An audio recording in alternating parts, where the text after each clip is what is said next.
I am so excited to announce that the Docuseries is now available for pre-orders.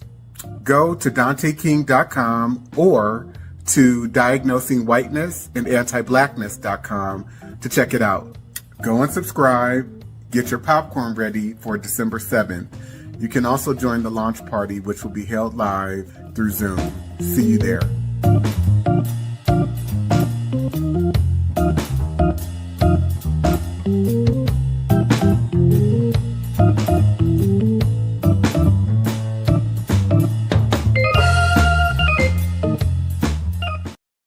The book surprised you the most? A whole book. The whole book. Because I thought that I knew a lot until I read that book and realized I didn't know anything. There was a lot to learn and a lot to still be discovered. I'm still processing it. I can see things now that I didn't see before. And it's all because of the book. I love that. Jules? So much of the book really opened my eyes to things. The Casual Killing Act, the legality of rape. And then one of the other parts was the housing covenants and the covenants that were allowed. And growing up in the Bay Area, St. Francis Wood, for instance, is a highly coveted place to want to live or want to strive to, right? I was a child and I'd passed through St. Francis Woods and it was something that you feel could have been attainable. And then as you read Dante's book, you realize it's attainable for white people. It's not attainable for me. It's not attainable for you. Not in the way that you think you would be able to attain certain places and spaces. You are written out of that legally. Right. And Alicia? What really stands out to me is the 1850 Fugitive Slave Act, which describes so much of how white people operate in terms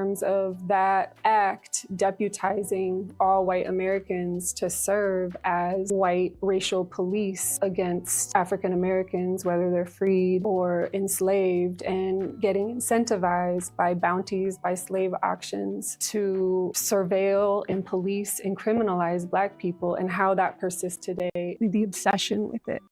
We're free. We're not on plantations. We're not indentured servants. Well, that's We're unfortunate. not slaves. Yeah, I know. Yeah. That's such an unfortunate mindset. Again, it's rooted in low standards too, because your starting point, as it pertains to Black people and freedom, is one where people are bound, shackled in chains, being subjected to rape and pedophilia, and stuck on agricultural plantations. And so we don't necessarily consider, for example, the public health institution or, my job at Google or my job as an attorney at this law firm. We don't consider these corporation plantations where white people have benefited for centuries, and yet we still are subjects of servitude in a system that's based on feudalism. So therefore we have developed false impressions, I guess I would say, and low standards and low expectations around how we define and deal with freedom.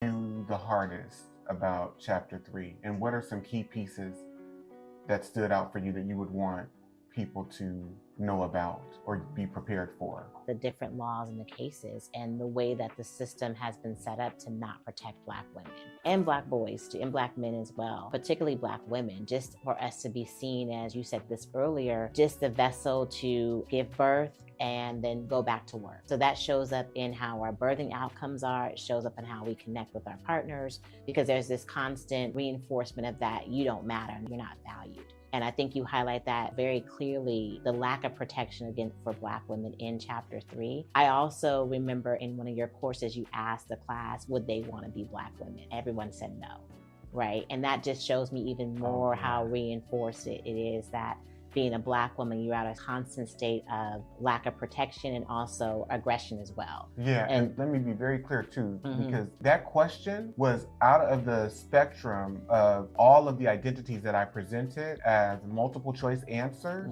Who would you not want to be? Yeah. And 100% of the people said, I would not want to have been a Black woman. Right. I would not want to be right. a Black woman. Right.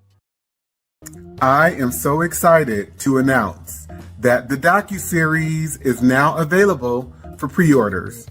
Go to DanteKing.com or to Diagnosing Whiteness and Anti-Blackness.com to check it out. Go and subscribe. Get your popcorn ready for December 7th. You can also join the launch party, which will be held live through Zoom. See you there.